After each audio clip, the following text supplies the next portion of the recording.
Guys, magic here. Um, I'm wearing my Jack's Outfit pajamas because it's cold as shit outside. And since I have to be here, woo! Um, I would have made this video yesterday, but I kind of died yesterday. I got really sick. Today I'm doing a lot better. Um, but no, I've been doing a lot more of that research on psychological abuse, and it just surprises me how many different types of people can do this kind of thing or be that kind of person. They come in all shapes and sizes, that is for sure.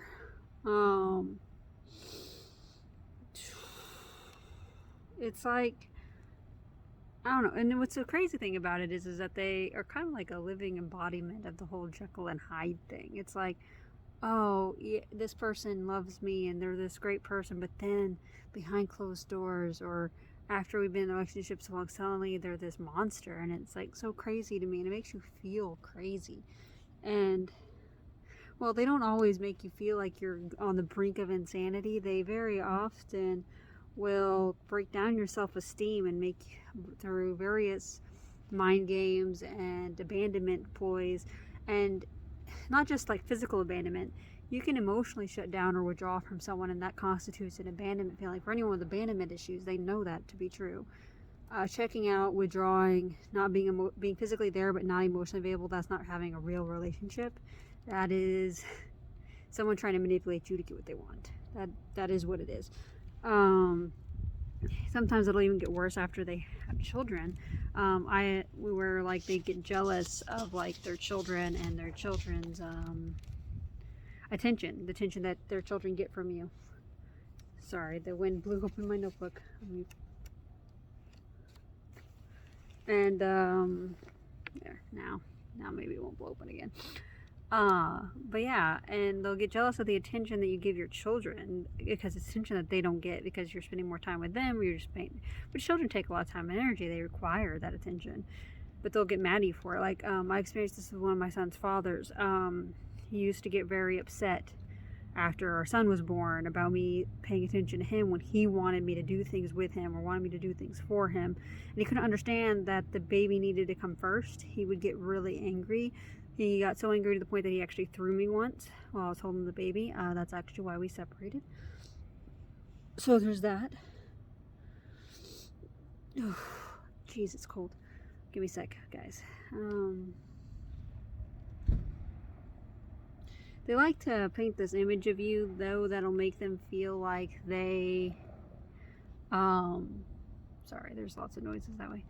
Make you feel like they are justified in their abuse of you because you didn't do this thing, or you aren't this, or you're just that kind of person that deserves XYZ. Or like they'll paint a picture of you that seems like you're the bad one, so that way they can feel better about the way that they treat you, or not even so that they can feel better about it, so that way it can be more accepted by other people looking in at it. Oh crud, my glasses are fogged. Hold on. They don't really make very good parents, probably because they need their own needs met before their children's.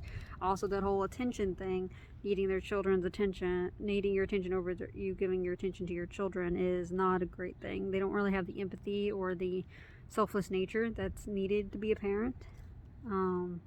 They'll often try to pit parents and siblings, or siblings against sibling, because I know that it sounds crazy to someone want to cause discord, but when they do it, it's because they want to control the family relationships.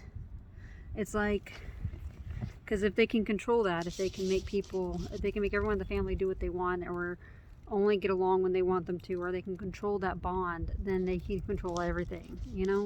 It's crazy. For my family, and they like to have like a facade that everything is great, everyone's close, the family's fine, and then behind closed doors everything's completely dysfunctional and crazy. I know in my childhood, we were always told when we were out in public we weren't to talk, and when we were spoken to, we were supposed to be polite and nice and happy, and just make sure everyone knew how happy and close we were as a family, and that everything was perfectly fine. But then when we'd be home, it was a very abusive, chaotic, crazy environment. And it was the exact opposite of what they made us try to portray to the world. when we were outside, even though we weren't supposed to really talk to people except for under certain circumstances, we were to constantly portray this happy facade, which looking back then I thought it was normal, but looking back at it, I can kind of see how crazy that actually was and how harmful that was, and why people kind of just dismissed things so easily back then, because I kind of thought that, you know, maybe they just didn't care, or because I didn't see how they could possibly be missing it. But now looking back, I can kind of see it. Anyway, guys, that's my thoughts for today. Sorry I'm a little scattered. I'm still not feeling all that great. I am doing the best that I can. And I am tired and I don't feel good. So wish me luck. I'm getting better. God, spread the love, because I've always wins. Bye.